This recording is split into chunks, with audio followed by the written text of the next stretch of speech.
Yes, hello, it's Joe here for Joyrider TV, and yes, you're watching Show Us Your Cat.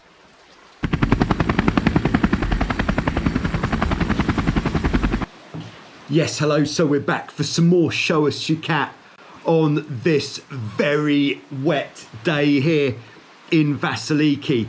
I am, of course, on the Greek island of Lefkos at Wild Wind Sailing Holidays, where in the summer it is champagne sailing conditions every day. But right now it's the winter and it's champagne conditions for ducks. All right, so in this week's Show Us Your Cat, we are going to be taking another trip around the world, taking a look at your boats and where it is that you sail them. And this week we could almost call it a Lake Sailor special. Almost, but not quite. I think if you want to take a look at this Lake Sailor special, we should probably get stuck in. So let's get stuck in and see what it is that we're looking at in this week's Show Us Your Cat on Joyrider TV. Okay, so we're starting off this week by heading to Australia, to Lake Kutharaba in Queensland, where we have Jason. Jason recently bought this Calypso 14 for just 1,000 Aussie dollars. It had a Windrush mainsail and a road trailer, generally in very good shape. This is a great choice of a first catamaran. It's a very simple boat with the skeg hull. It's 4.2 meters long, 2.3 meters wide. That is the same width as a Hobie 15, 10 centimeters narrower than a 16. Weighs just 100 kilograms, so it's quite lightweight. It's got about 14 square meters of sail. But here we go, barely a few days after he got hold of the Calypso, because he'd been looking for catamarans, another one was poked in his direction, and that was a 1981 Minicat 14 that had been stored in a barn for the past, get this, 35 years. What a find. They only wanted $800 for the boat with a good trailer, so Jason couldn't believe his luck and had to make the purchase. It's got very similar specifications to the Calypso, perhaps slightly less sail, but it's perhaps a slightly more performance catamaran. And again though, a very good choice for anybody's first catamaran. When Jason got hold of the Minicat, he replaced the rigging and the ropes. He added a trapeze, polished her up, and he says she's like new. And I think we can see in the pictures that she is looking pretty fresh. Before we take her on the water, let's just check out how the rudder system works on this bad boy. Quite an interesting system. So that means the rudder will kick up if it hits the bottom, but it won't come up unless you want it to. Good choice. When Jason took the boat out for the first time, it was perhaps a little bit windy and stacked it fairly nicely, but he said she did feel very well balanced and easy to control. He's often crewed by his children, Hazel and Finn, and they find it the perfect boat for small adventures, like this one, where they went out on a big adventuring day at the north end of their lake.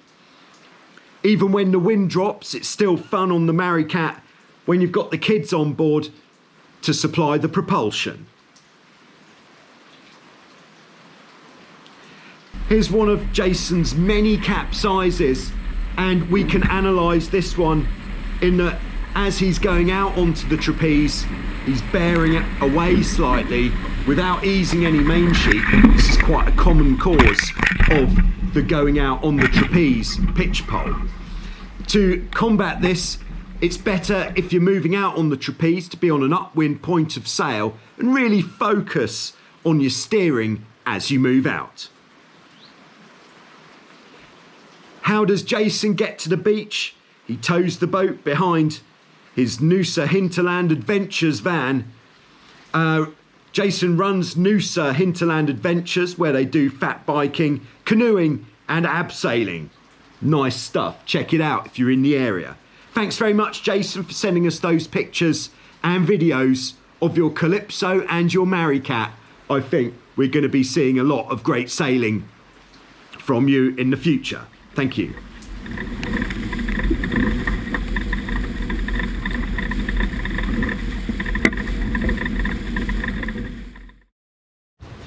Next, we're heading to Ohio, USA, to Lake Aurora, where we have Mark.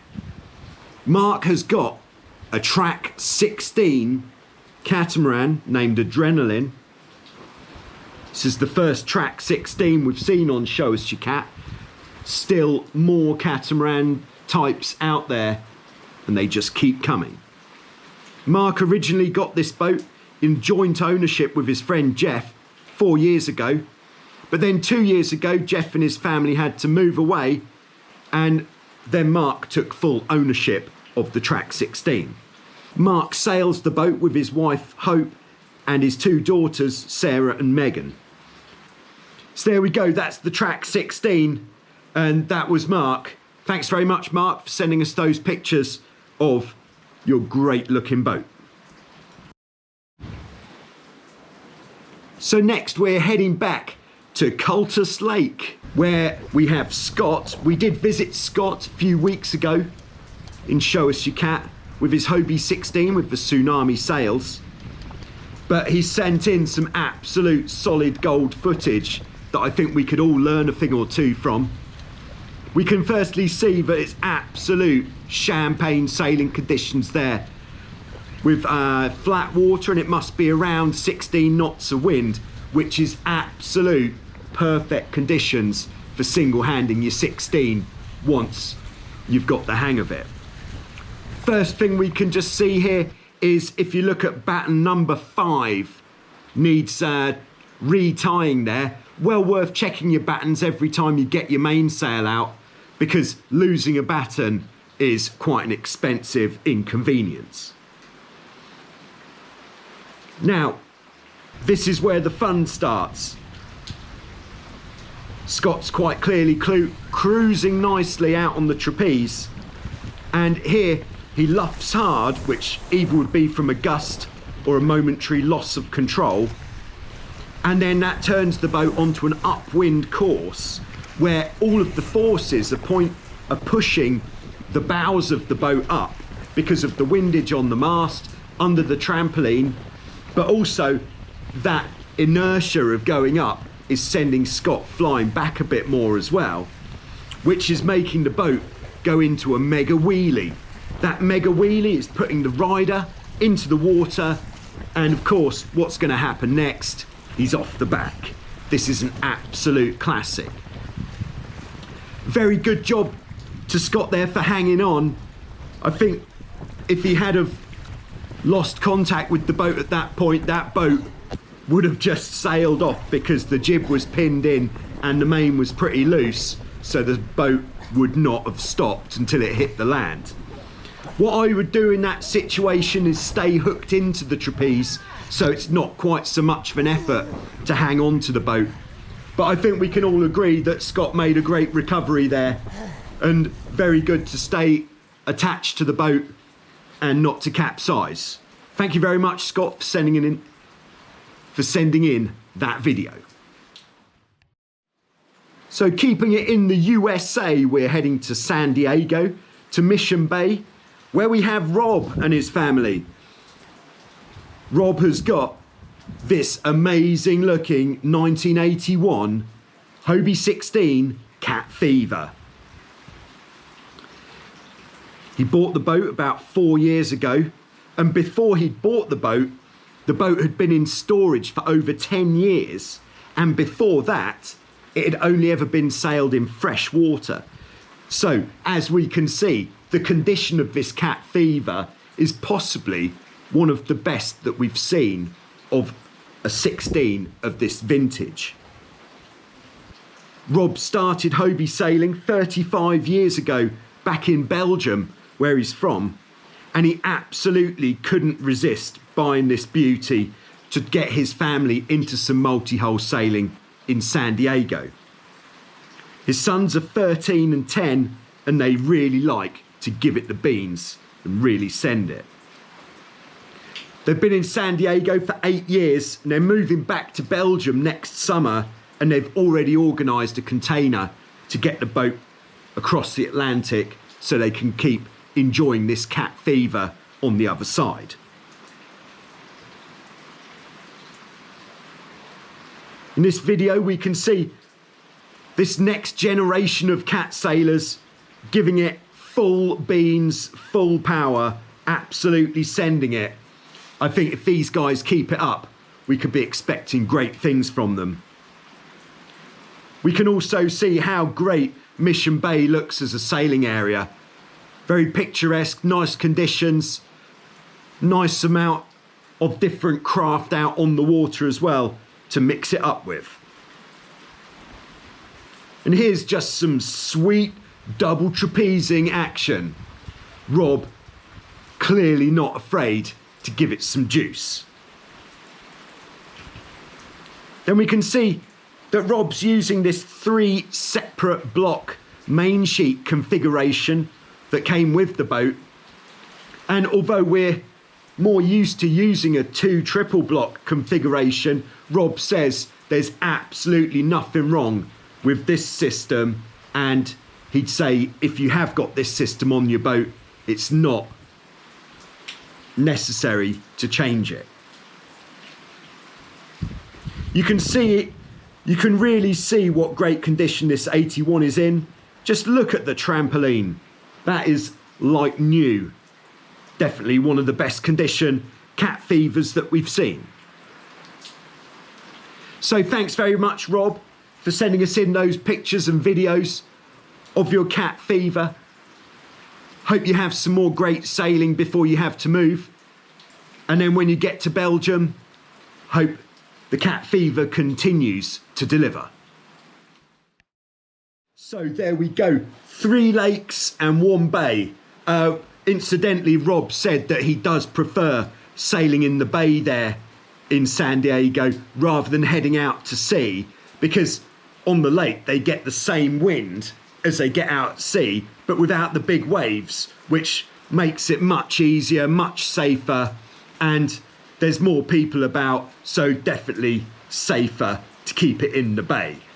Nice job. Thanks very much, guys, for sending us those pictures of your boat. I think this has been an absolute corking selection this week. If you'd like to be featured in an upcoming episode of Show Us Your Cat, then this is a very good idea. All you need to do is send me some pictures or video of your boat, or both. Give us some information about where it is that you sail, perhaps how long you've had the boat, how long you've been cat sailing, what you like to do with the boat, whether it's racing, perhaps going on adventures, bit of fishing, sailing with the family, anything at all. Just let us know. That would be very nice. And in fact, it's your pictures and video coming in that keeps the Show Us Your Cat series going. Very nice. So I think that is about the size of it. If you missed the Q&A session on Wednesday, it's well worth checking that out. We took a slightly different approach because it's been raining now for, I don't know, 2 weeks at least, non-stop. So we were in the Joyrider TV classroom, would you believe, with a whiteboard, giving the question and answer session a bit of a slightly different approach. Well worth a look if you want to pick up some tips there. Otherwise, thanks very much for watching. As ever, thanks to everybody who's been supporting Joyrider TV, whether it's been through Patreon or through perhaps the totaljoyrider.com online store. It's very nice to have this support, which is helping to keep these videos coming, especially over the winter months when there's not so much going on. So I'll be back on Wednesday with some more Q&A. Other than that, I'll be back next Sunday with another Show Us Your Cat. That will be episode 80. Whoever thought we'd get that far? But it's thanks to you guys that have kept this going. So once again, thank you. And don't forget to hit the like button if you haven't yet done that, because by doing that, more people will get to see this.